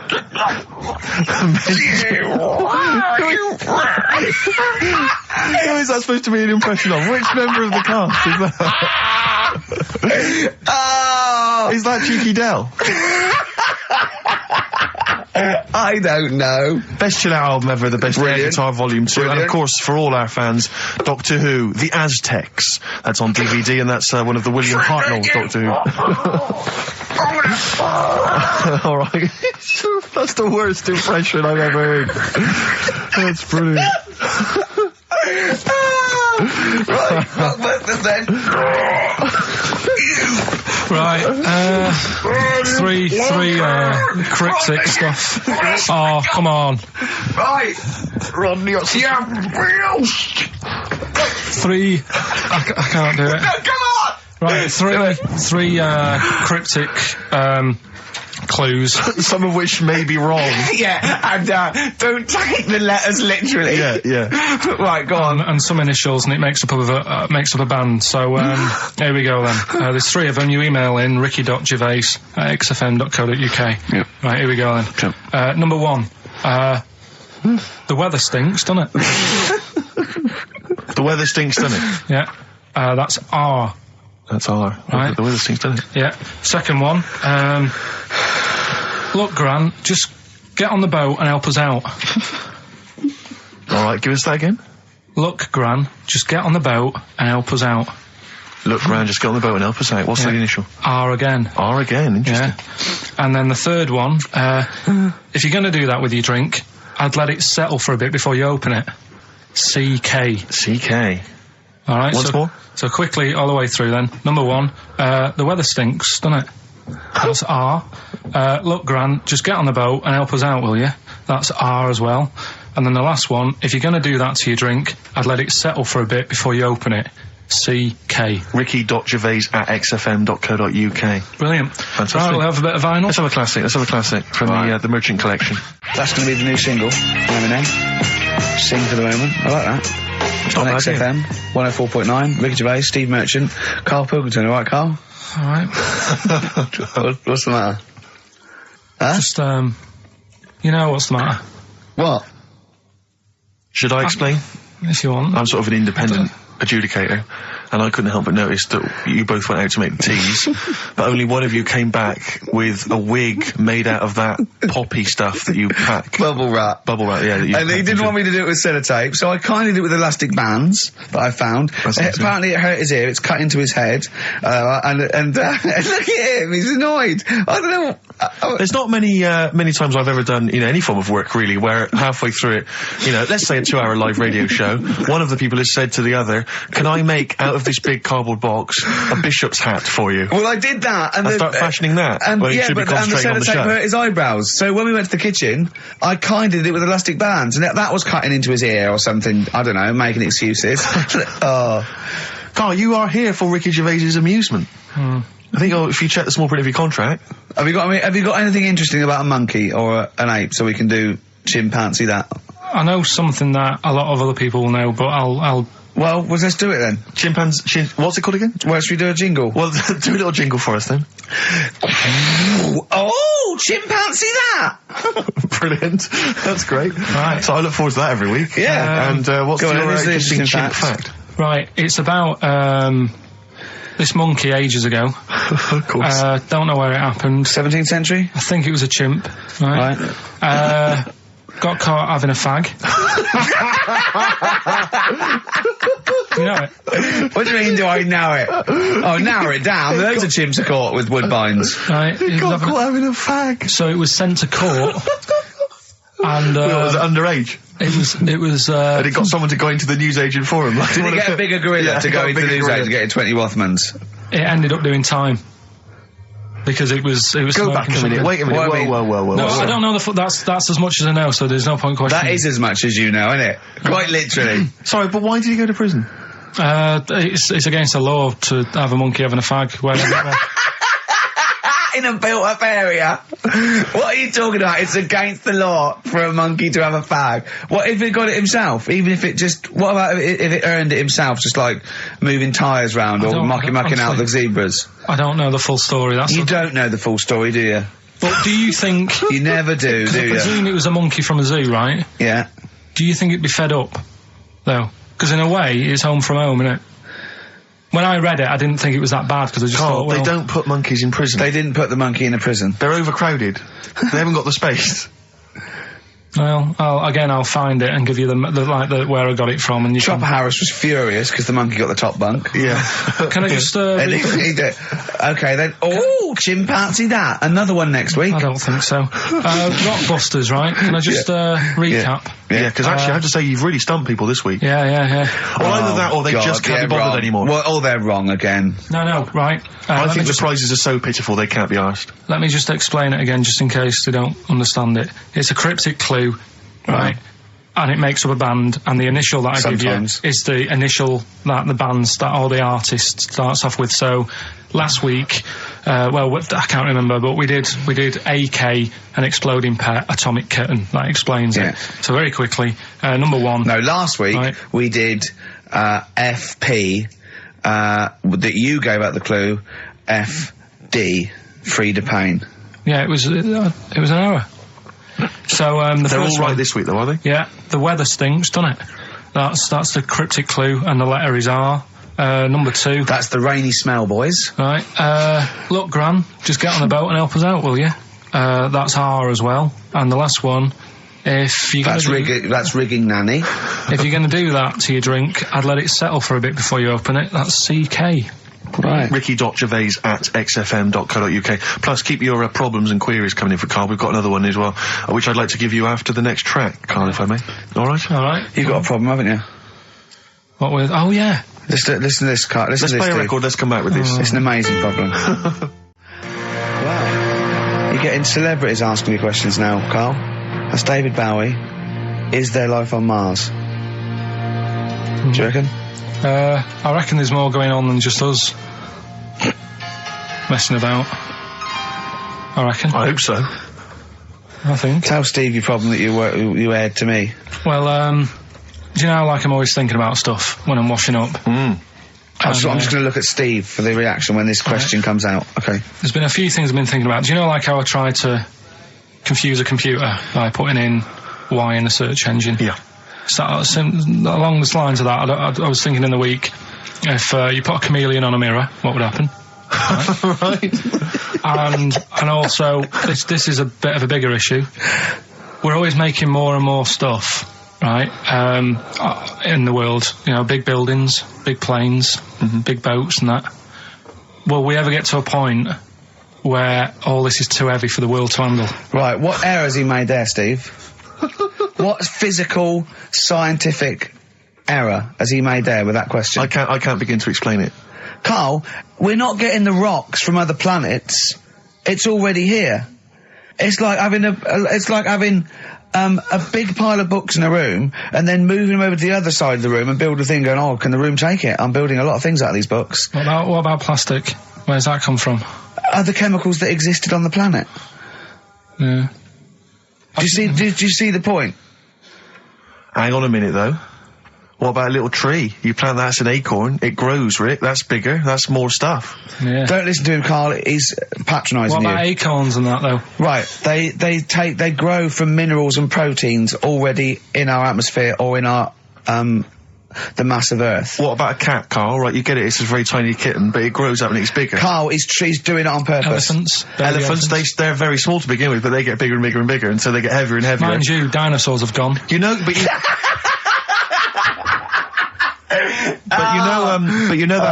famously that's how Atlantis disappeared. You know, you've heard of the legend of Atlantis. Have you heard of the legend of Atlantis? I think so. This was a city that existed, is proven, right? And what happened was they just kept buying stuff in mail order. They just kept ordering stuff, like the king and stuff. Just kept ordering stuff in mail order. He brought girls across, carpets, lot of carpets. He kept buying TVs, big screen TVs and stuff like that. And eventually, he bought up all the myrrh that the wise men didn't want. Yeah, he just, because he's from, like, olden times, and he just kept buying stuff, crazy, like, he was just a shopaholic, basically. Mental it was. And he was ludicrous, it was like, and in the end, it just sunk. Too heavy. And it just sunk. So, to the Earth, the more planes we build, the more trees we let grow. Yeah. From acorns. And more than that, what about all the people who are overeating? There's only one thing to do in this world. I think we've got to kill off endangered species and burn trees. That's the only way the Earth can survive. You mental. Right, what are you doing? Right. Okay, look, quick query for you. This is from Jay. He's got a problem here. He says, my parents won't let me ditch my studies. He's currently reading modern languages at London University. Sure. He wants to follow his dream, but his parents won't let him, of being a dancer. Carl. Worse than that, he says that they're trying to arrange a marriage to a bunch of minging daughters of people they know from good families. He doesn't know what to do, so he's got the arranged marriage coming along, and he's also got, he basically wants to be a dancer. His parents are forcing him into something more practical. Well, the first thing, right, I don't think Live your dreams? The arranged marriage thing is such a bad idea. Okay. Because I think too many people go on looks. Right. And then you soon get bored of that, and you find out the person who you're knocking about with, it's actually not your type. Right. Why don't you arrange marriages for people? Well, I'm just saying, right, so I'd say, Jay, go along with that. I wouldn't worry about it. Okay. I mean, if they're really ugly, then, don't go along with it. But if they're half bad, put up with it. That's Sure. all right. The dancing. Brilliant. Right. That's that solved. Brilliant. I wanted to be a dancer. After I did the boxing, right, I joined a dancing thing just near Man United's ground, right, called Twiggy's. Went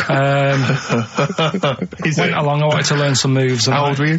Well, it was when Michael Jackson was, like, pretty big, so about 83, 84, 85, something like that, around there.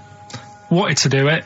When I went, it was shut, and it had become like a warehouse for toilet rolls.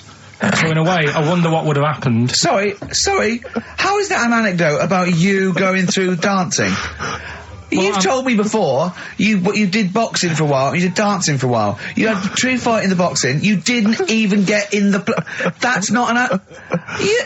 Imagine if that was a film! This is a boy's dreams of becoming a dancer. Oh, it's shut. Next on. I mean, how is that a story? Yeah, that was Billy Elliot. Do you think it would have won quite as many awards? Yeah, brilliant. Footloose. All right? Yeah. I'm fed up they banned it. Let's go. Eyes shut. Flash dance. First, there was... it's a warehouse. Never mind. I'm just saying, you'll find something else. I think I got a go-kart after that. I bought a motorised go-kart and kept myself busy with that. So... There's always other things. Just think, Alan Bennett has to sit down and really sweat over his stories. Yeah. He just opens his mouth. You are a living Alan Bennett character. So that's solved. Well, Jay, don't worry about that. There's no emotional problems I can foresee if you follow that advice. So the advice there is do an arranged marriage. If she's not ugly. minging, she's not completely minging. Yeah. And don't worry about dancing. Get a go-kart. Cheers. Great. Keep your problems coming in. Truth Rest Your Head by Gene on XFM 104.9. Ricky Gervais, Steve Merchant, Karl Pilkington. While I was with Karl in that restaurant, while I was giving him the problems, the old fella with Viagra and the two fellas making love in the cubicle, we came up with a new idea, because he's dumping do we need him? As I say, he thinks the scientists have got together, they're never going to wipe out a limpet or a slug. They think they're good, but they're not that good. This is people that are lauded as great minds, and Karl has brought them down. He's taken issue with them. Like what? He went, right, great thinkers, and I went, okay, then, Sir Isaac Newton, the father of modern physics. He went, is he the fellow with the apple? I went, yeah. He went, there again, see? Why do I need to know that the Earth sucks us towards it, gravity? He said, if I was floating around, it would be a problem. I'd ask his opinion. I went, what about Einstein? He went, again, I've never needed, and this is what he said, I've never needed MC squared in my life. The fella who invented the video, I watch one a day. You know what I mean, though? Give credit where credit's due. Right. And I think that a lot of this stuff that was invented, like when we were talking about inventions, I started to look in books and that, finding stuff out. And there was some fella who got a mention on an invention site just because he came up with the fishbowl. And it's like, is it that hard? Yeah. Do you know what I mean? It's clearly a Sorry, you're not putting him in the same category as Newton and Einstein, are you? He was on the same list. Einstein was on there. It was saying about him doing that, and Newton with the apple, and who else was in there? Da Vinci, whatever. He was Leonardo on there. da Vinci. Yeah. Is he the one who did Mona Lisa as well? Yeah. Yeah. He said it took him 12 years to paint the lips. I don't think that's that good. Like, it takes that long. I saw, you know, when you saw Tony Hart do like an Aborigine man with a elephant in the background, took about 3 minutes. Aborigine. An Aborigine? Yeah. Really? And an elephant? So what about some of the big names? Well, Just go on. what's your first reaction when I say some big names from history? Go on. Gandhi. Again, what did he do? Good point. Right. Good point. Okay. Good point. But yeah, all right. Do you understand what he represents? Well, go on, tell me, and then I'll tell you if he deserves to But be you know, mentioned. his whole kind of attitude towards peaceful protest, you know, it's quite a sort of modern idea, you know, very much the forefather of, you know, the 60s movement, you know, where people would sort of sit in, you know, and protest, you know, Steve. Right, look at the glazed look on his face. Did I lose him on Gandhi? Yeah. Yeah. So just, Pick it's someone not... else, do someone else. Pick someone else, okay. all right. Well, someone you know about that's obviously, let's think, a great thinker. Isambard Kingdom Brunel. Right, yeah, he's alright. Brilliant, thanks. What about... What about Jesus Christ? Well, I'm thinking more your modern day, like your Richard Bransons and that. Who, Okay. like, you know... To be fair, I wouldn't put Branson up there with Gandhi. Christ, Newton, Christ. Einstein. But why? Stephen Hawking. Because he's mainly known for having a beard and a funny jumper. To be honest, you have to start including Noel Edmonds. That's Noel Edmonds, yeah, you're getting confused there. But Branson's a bussman. He's not one of the great sort of, you know, scientific minds I think or in philosophical time, thinkers. right, in time... we Whereas would have Clive worked out- Sinclair, in his little car, on his way to work, brilliant. No, but in time, there's certain things, like the apple falling off a tree. Right. Whoever was sat there would have gone, that's a bit odd. Do you know what I mean? It's just that they were there first. But to be fair, Christ instigated 2,000 years of religion based on his teachings. Richard Branson, to be fair, he did launch Mike Oldfield's Tubular Bells. Yeah, They're see not the quite difference? comparable. It depends what you get impressed by, doesn't it? Suzanne's always saying... Maybe Newton was there. He was coming up with a brilliant theory, like amazing. He was probably inventing the helicopter, right? The apple hit him in the head, and he went, "The Earth's sucking me. The Earth's sucking me." There Do you know what I mean? Could have happened. But so, you know, my girlfriend's always saying, you know, what impresses you? Yeah. You know, because she was saying the other day, do you want to go to Egypt? And I said, no, not really. No. She goes, but don't you want to see the pyramids? Not interested. It's like, I've seen them on the telly. Okay. You know, Sure. are they going to be that much more amazing when you see them Yeah, in real life? Good point. How did you ever move out of your street in Manchester? But hang on, no, sorry, I'm interested to know because this is something that that he came up with, and this is someone that loves him and that he respects. So I'm interested to see what was your answer to what impresses you. I don't think I did answer it. I just said, you know, the odd You thing. just said I'm asleep. Little things like I ran home the other night and said, oh, I've just learnt something today. She goes, go on. And do you know Lego bricks? Oh yeah. The name came about because some kid's mum, the kid was messing with the bricks, and she said, let go of them and come and have your dinner. Play a record. It's got to be rubbish. It's got to be Play rubbish. It's always rubbish, isn't it? They're Scandinavian for a start. So, boys are back in town. Thin Lizzy, what a classic. Beautiful. Carl, should that be our anthem, me, you and Steve, eh? Eh? Yeah? Can I just get a couple of bits of admin out of the way? Go on. We've had an email from Peter Goff. He has said, where is Richard Anderson? Where is He only Dickers? tunes in to listen to him. Where's and it's absolutely Dickley? fair Where's enough. little Dicky Docker? Little Dickie Anders has not emailed, and if you don't listen normally, Anders is our biggest fan. He Normally he's got loves some- us. I just absolutely But he's thinks the normally world got of... a little bit of constructive criticism, Oh, which we well, always he's appreciate. not- yeah, we're open to that. Sure. Exactly. Sure. So- I'm gonna shove this up your... So if Dickie Anders is listening, then he might want to get in touch. Also, dear Ricky, I've developed a bit of a fetish for the way you say winners in your hit sitcom The Office. I'm trying to get my fiancé to say it, but he hasn't quite mastered it yet. Anyway, we're getting married in Las Vegas in a couple of weeks' time. Could you please say winners on air as a sort of wedding It's present? becoming one of the most popular requests at weddings now, me saying winners. So, winners. There's a few I didn't get in. Thatcham, Shinfield. So there's a Woodley. There you are. There you go. That's beautiful. That's keeping them happy. Good luck to them. That's there's a Leopard. It's one of those stupid email names. If you're going to email us, at least mention your name, because otherwise it makes me sound like a fool. A leopard, the original name for a giraffe. Interesting. Thanks for that. Whereas Lego was invented when a mother had sent someone to get some. Though there's no name for them. She went, "Can you go and get some?" There was a gap. He went, "Oh yeah, I'll go and get some," because they weren't called anything. Brought them back. Started playing with the. And then she went, "Look, give me those." He went, "No." She went, "Lego, you idiot." Yeah, the actual explanation, various people have emailed us in or phoned in now. The company was set up in 1934. It's a Danish company, obviously. Yeah. Lego comes from the Danish words leg got, which means play well, and it was later discovered that it was also a Latin phrase that meant I study or I put together. That's the actual, where you get that from? But the thing is, you see, that's where learning's got to be interesting, because if it even started like that, I'd just go, I'm not interested. I'd be looking for... So if a fact might be true, but it's just not good enough. It's not interesting enough for you. Not interesting enough. Okay, another quick dilemma for you, So Carl. if Newton would have said, apples are attracted to our heads, be careful, they attack you, that would have been interesting. Yeah. Total bollocks, but you'd have been interested, therefore, in all modern physics. All right? Here's another dilemma for you, a quick one from Kate. She says that she's a single woman, she's 6 foot tall. Recently she's found herself being approached by men of, let's say, restricted height.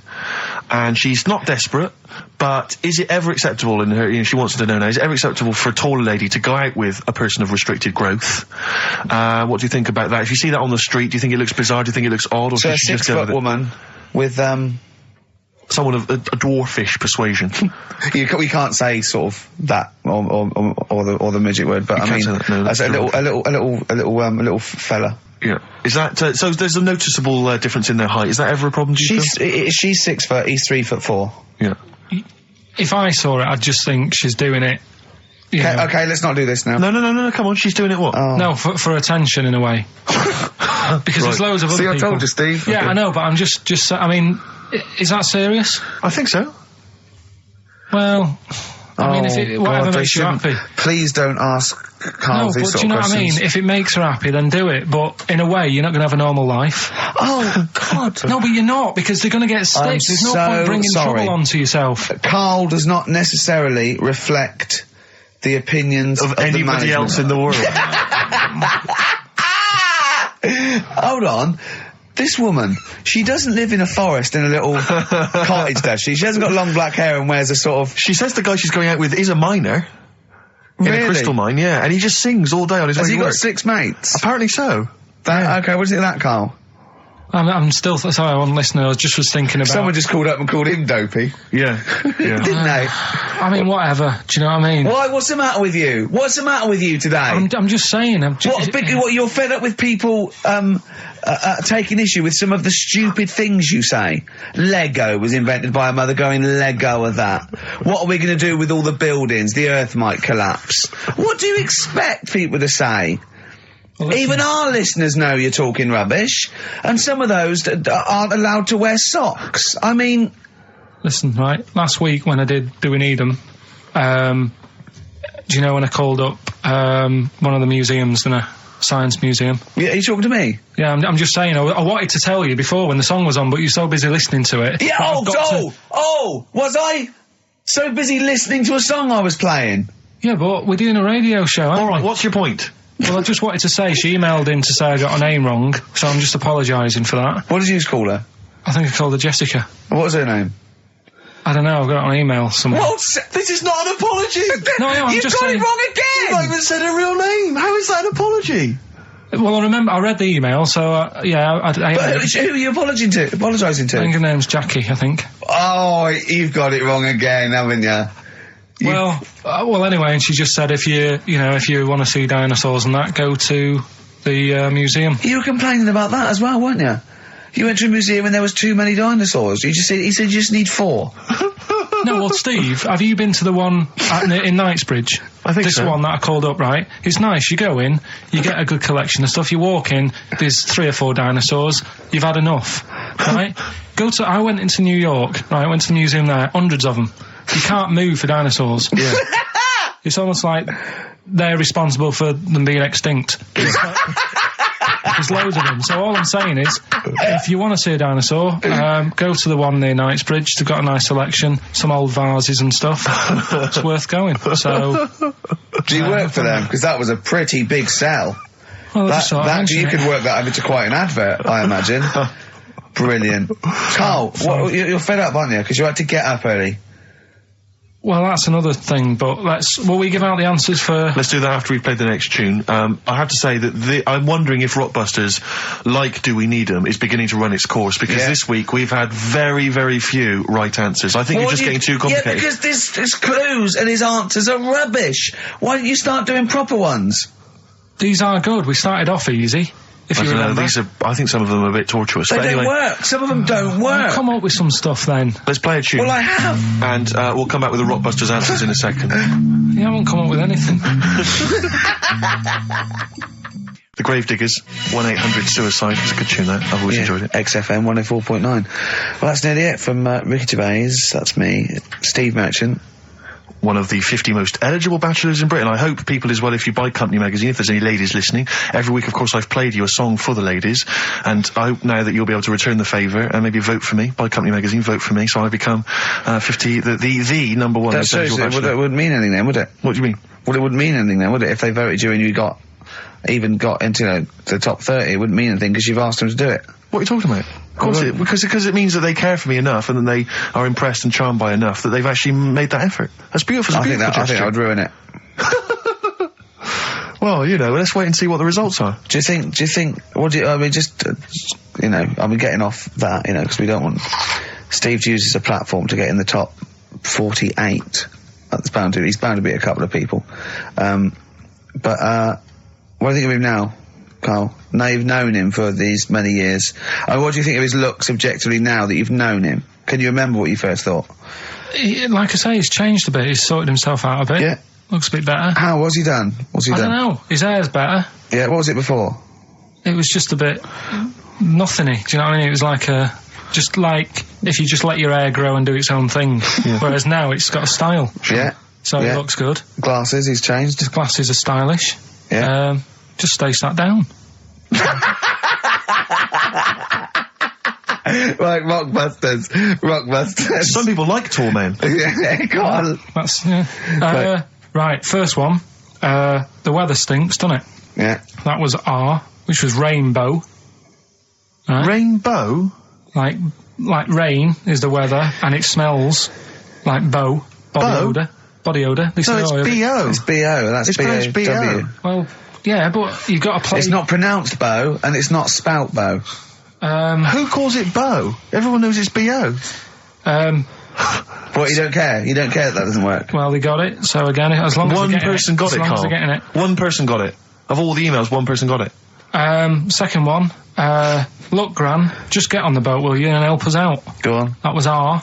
That was a Ronan, right? Ronan, who's Ronan? Ronan. Who's Ronan? Ronan Keating. But he's known as Ronan Keating. No, it's not. No, it's not anymore, though. He's gone on his own, hasn't he? He's just known as Ronan. No, he's not. No, he's not. It's Ronan Keating. He's always been known as Ronan Keating. All right. So that doesn't work like that. Go on. Third one. Next. If you're going to do that to your drink, I'd let it settle for a little bit before you open it. That was CK. Right. Shake a can. If you're going to shake, you can. This is the worst competition ever. So it's Chaka. Have you got? It's Chaka. It's Chaka.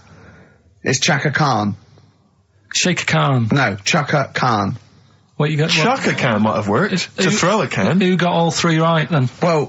Well, because basically what happened was people just emailed in 3 guesses. We're stopping and this. And the guesses that were right came from Mandy Thompson in Hendon. That's ruined that frankly, well, that's run that into the ground. That's Do We Need 'Em ruined. No, we can't just bin everything on 1 week.